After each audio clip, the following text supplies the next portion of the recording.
Math Singer, yum! The manner in which 15th century Italian students were taught to subtract is much different from the way that American students subtract today. Take, for example, the problem of subtracting 4495 from 9572.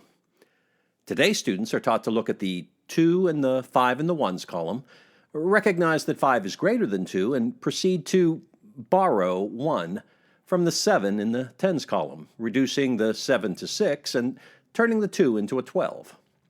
Of course, what they are really doing here is tacitly rewriting 72 as 60 plus 12, and then recognizing that 12 ones minus 5 ones is equal to 7.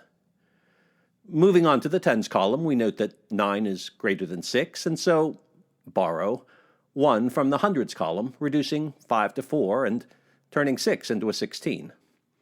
Again, what is really being done is rewriting 560 as 400 plus 160 so that we can calculate 16 tens minus 9 tens to get 7 tens.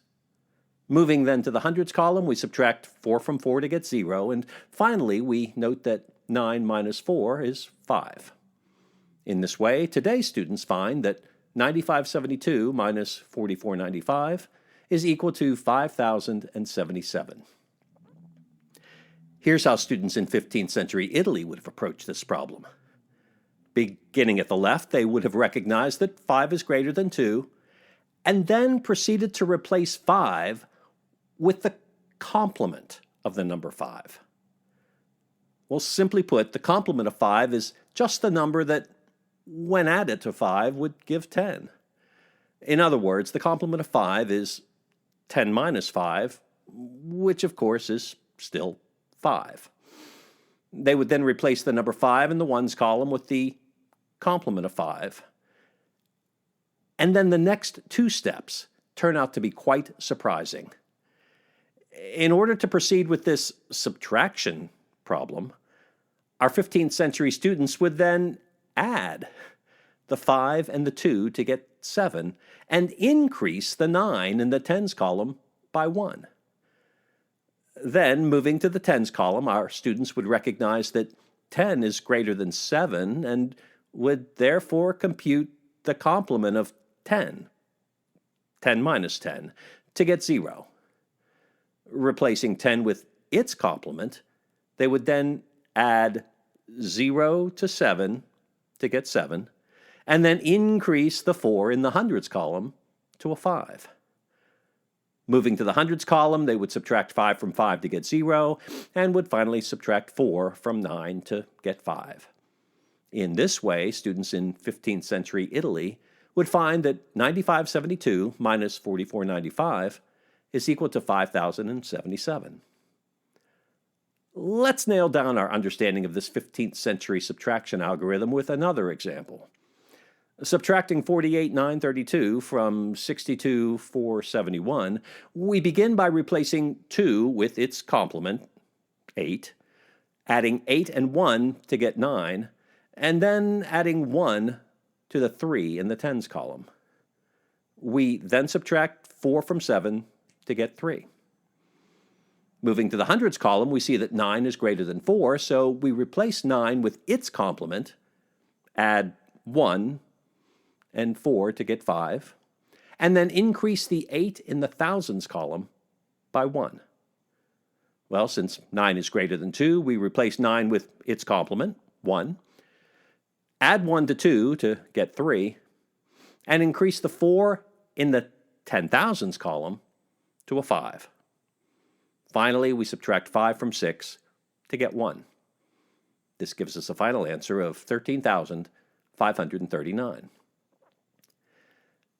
It seems strange to see addition working its way into an algorithm for subtraction.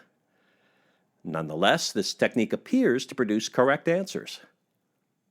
To see why, let's take a closer look at this last example. We began by replacing 2 with its complement, 8, and adding 8 to 1 to get 9. We then added 1 to the 3 in the tens column. Well, by writing 8 as 10 minus 2, and then expressing 8 plus 1, that is 9, as 10 minus 2 plus 1, we see that the result of 9 in the ones column can also be expressed as 10 plus 1 minus 2. Well, this is exactly what is going on when we use a borrowed 1 from the tens column to turn 1 into 11.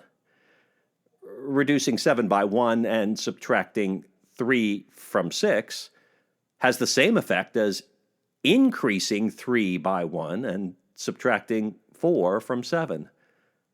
Both result in an answer of 3. In this way, we can see how the 14th century subtraction technique produces the same answers that we get in our 21st century classrooms. The 15th century subtraction technique that we've explored today is described in detail in the earliest known example of a printed textbook on arithmetic, printed in 1478. This work was printed in Treviso, Italy, with no title and with no attributed author. It has come to be known as the Treviso Arithmetic and was translated into English by David Eugene Smith in 1907. The complete translation and an analysis of the Treviso Arithmetic can be found in a work entitled Capitalism and Arithmetic, the New Math of the 15th Century, which was published by Frank Swets in 1987. If you enjoyed time traveling with me today through mathematical history, please consider liking this video and subscribing to this channel. For now, thank you for viewing, and I look forward to seeing you in the next video.